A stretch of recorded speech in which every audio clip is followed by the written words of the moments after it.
Elliott and Cooper do much in practice today, and just the conditioning level of Neal and Anaya after coming back home? I think both Zeke and Amari will go through the individual, then we'll assess and see how much they move into the team periods. And both Bradley and Keanu, just talking with Jim this morning, all systems are go. They came through yesterday fine. More management with Cooper and Elliott at this stage? I mean, that's the plan. Yeah, I mean, like I said, they'll go through the individual drills, and when we get to the team periods, we'll see where they are. No COVID change today? No COVID change. No. Is that a knock on wood? Sorry about that. It's a little slow there. Yeah. With Diggs' start to the season, obviously you guys have talked about his ball skills and how good he is with that. How good are his eyes how he reads routes, recognizes concepts and things like that? Well, I mean, his eyes were frankly dangerous if you really break down the first interception. I'll let you figure that comment out. But so his ability to recognize pattern concepts and so forth, I think is definitely for younger players is good. But his ability, particularly at the top of stems and routes, just the way he feels the breaking points, the anticipation. The second interception where he basically baited the hitch throw and was able to break on it, and then you had both him and the receiver there at the same time. So just unique hand-eye coordination, and his ability to get his hands on the ball is obviously special. With the addition of Galladay, Ross, and Tony, what jumps out about the Giants receiving core? Well, definitely versatility. I think they have a number of guys that can make plays with the ball. Frankly, just trying to watch the way they utilize them the first 4 weeks has really been our focus. Obviously, Ross hit the big post against the Saints, and I'm sure he would like to be more involved in the underneath and some of the things there. But it's definitely a perimeter group all the way through. Counting the tight ends also, we have a lot of respect for. Daniel Jones is coming off a career high. Where do you see his growth as he made a leap this year? I just think he's definitely playing with more comfort in their offense. I think he definitely made plays last year. In his time, I know he had I think it was the hamstring injury that he missed some time last year. But playing really well both in the pocket and out of the pocket. I mean, I just think his numbers on rushing, speak for themselves. But he's a big guy that runs, I think, better than people think. But I think that the anticipation and his growth in the passing game is pretty evident through the first 4 weeks.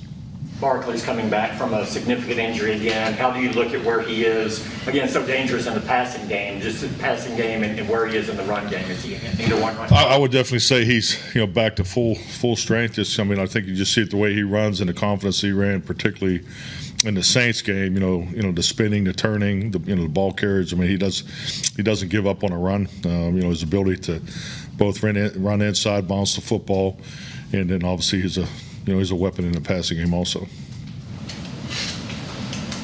How challenging is Jones' ability to run? You've mentioned it a little bit. Yeah, I mean, definitely. Yeah, it's challenging. What's the keys for when your defenders? Is it just be mindful of where he is and situations? Yeah, definitely. I mean, you got to have rush lane discipline. You got to play with good eyes and anticipate situations. Obviously, I anticipate. A lot of self-scout awareness, in this particular game. The awareness is definitely up when you play a division opponent. They've played 4 games, so just really, after we get through today, we'll be really start to really knuckle down on what we need to do and how we're going to play. So, and that's what Thursday practice usually brings you that, because after you get through today, everything will be in. Does the club support Lyle's legal efforts against the NFL, Mike, or would you all prefer we just sort of serve the 2 games and remaining games and move on? I mean, I'm not really one to speak on the specifics of any situation, especially a legal situation. But I mean, yeah, we're always going to support our players, and obviously, he's working through this. It's good to have him in the building as we go through the situation. I think anytime there are challenging times, particularly for your players, I think being at work is the best place for them. We've guys before have been about kind of the evolution of the offense and where it is, but just as far as you as an offensive coach, have you always been a coach who wants to adapt within a game to what the defense is trying to take away, or did you start off being more, no, we need to do this and we need to make the defense react to us, or have you always been? I'm sorry, I didn't catch the beginning of the question. You said you asked, or Have you always been a coach who adapts to what the Okay. defense does, or Yeah. did you start initially going, no, we want to make the defense adapt to us? Well, I think there's different, generations of football. I think, back in the 90s, you clearly didn't have as much, at the line of scrimmage as far as the changing from a run to a pass, check with me, the verbiage that you use to illustrate that. It clearly wasn't to that level. So, yeah, I mean, you always got to adapt to, what the opponent's doing. So, I mean, if you come in with a clean run game and, they're playing your double team differently than your practice, and, the ability to get off of a double team onto a linebacker based off, there's usually two ways to play things, sometimes three. So you're always adapting. So I guess to answer your question, yeah, you better be. I mean, that's why we spend the time that we do.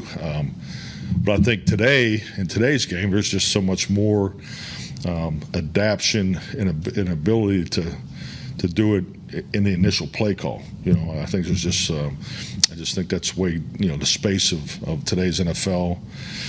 The option type, run pass options are more prevalent than they were a long time ago. So, but yeah, I think that's a big part of today's game.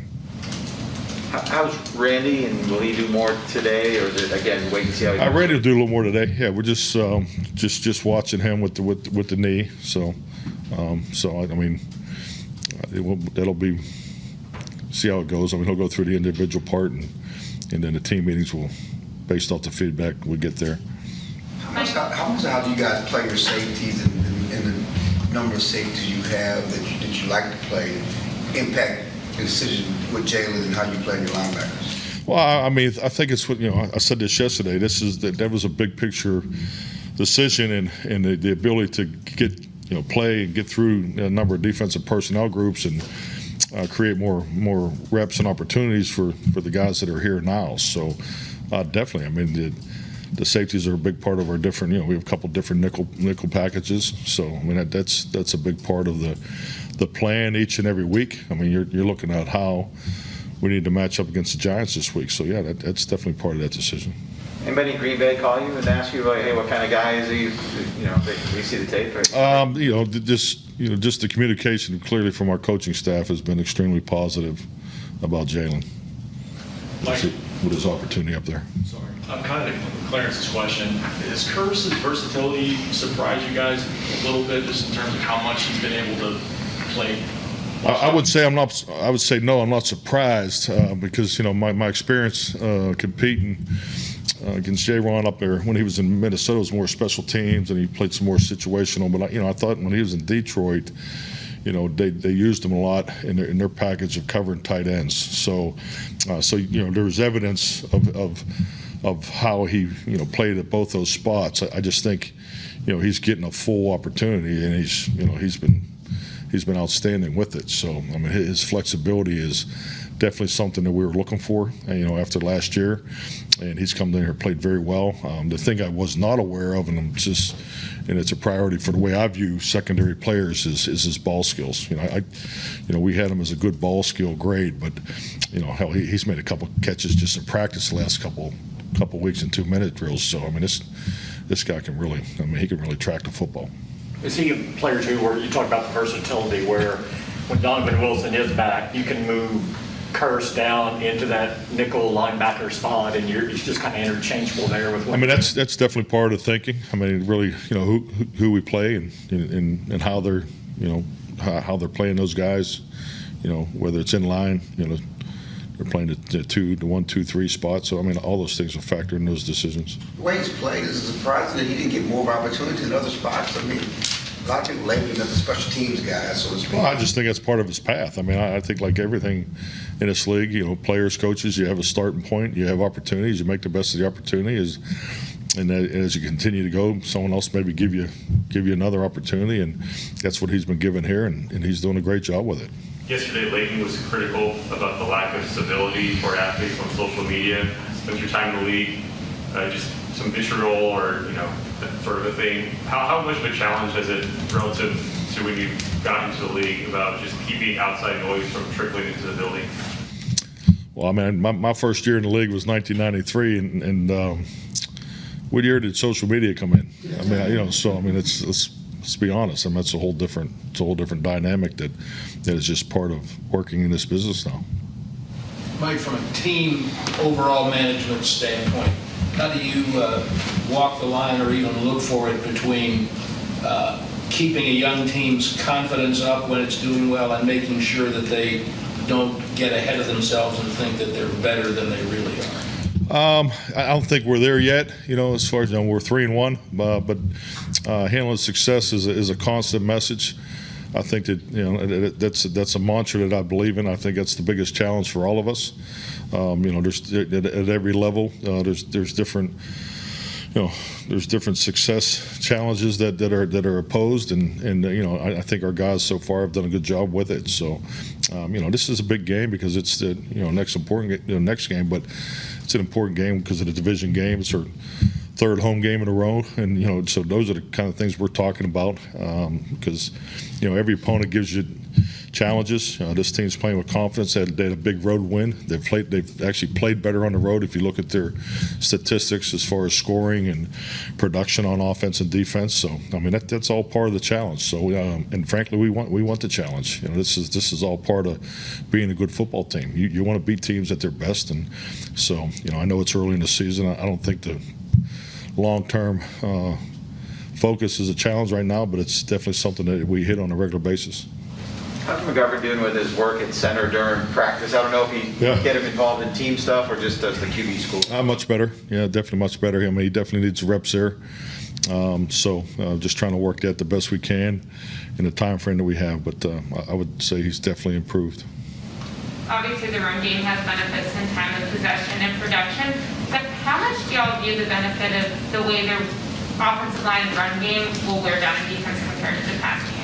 I mean, I think that's part of the base philosophy, and it's more, how you run the football too. I think it's important for your run blocking unit to have opportunities to run block a certain way versus vertically versus opportunities to be more of a horizontal approach. So yeah, that's definitely part of it, and I really like where our run attempts are week in and week out. And I think it's a big part of our success right now. Thank you. Okay, thank you.